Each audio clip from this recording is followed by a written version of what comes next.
Note 7 fire fallout. Can shoppers still trust Samsung? Samsung's Galaxy Note 7 was supposed to be the smartphone that could help the prominent electronics company compete with Apple's iPhone 7 this holiday season.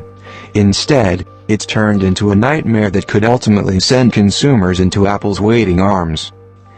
The trouble started last month after the Galaxy Note 7 launched worldwide, as consumers got their hands on Samsung's smartphone, which comes with a 5.7-inch screen and support for the company's S Pen stylus. An odd thing occurred: it started to get really hot, and in some cases due to its battery overheating, the Galaxy Note 7 even exploded, reportedly causing serious burns to owners from New York City to Korea. Samsung responded quickly and issued a voluntary recall with different policies depending on the country. In the US, for instance, Galaxy Note 7 owners can turn in their devices for a replacement device, like the Galaxy S7 or Galaxy S7 Edge, or get a full refund. They're also eligible to receive a $25 gift card or credit on their carrier bill.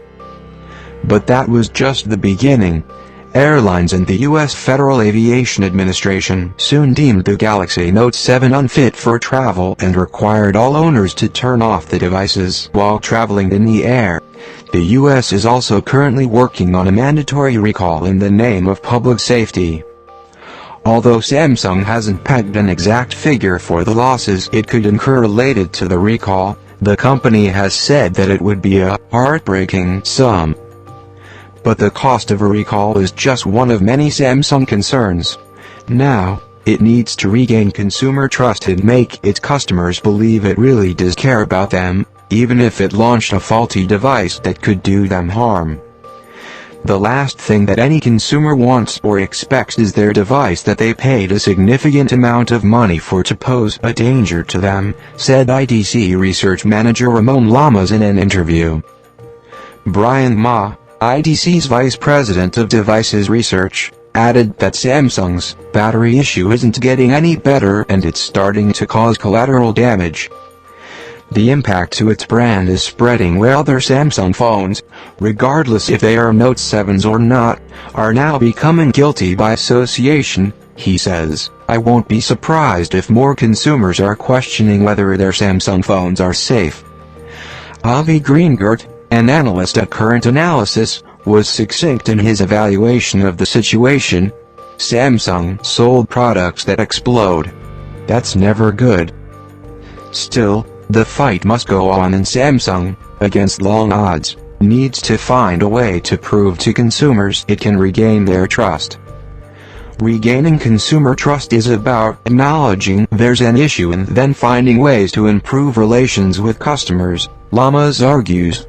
He says that Samsung must share as much information as possible about the flaw and then make a guarantee that those who buy its devices won't face the problem again. Greengert, who believes Samsung has made more wrong than right decisions so far in its handling of the situation, must go to extraordinary lengths to regain consumer trust. Make it up to customers with generous incentives to stick with the Note 7 instead of moving to a competitor, Greengert recommends. These are Samsung's best customers, and offering $25 through a carrier is not nearly good enough.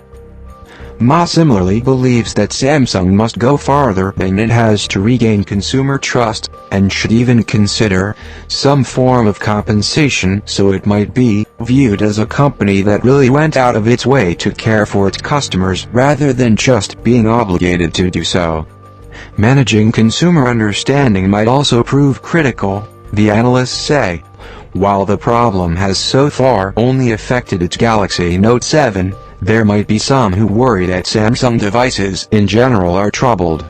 Samsung needs to find a way to explain that the battery problems have been contained and they can safely buy its other products without fear.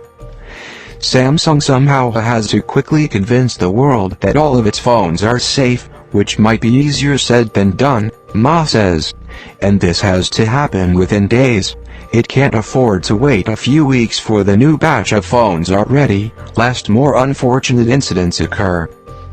Ultimately, Samsung's success in winning back consumer trust comes down to its ability to acknowledge internally that the Galaxy Note 7 explosions are a real threat to its brand and do everything it can to restart a dialogue with consumers, all while proving it really cares about them and the concerns they might have.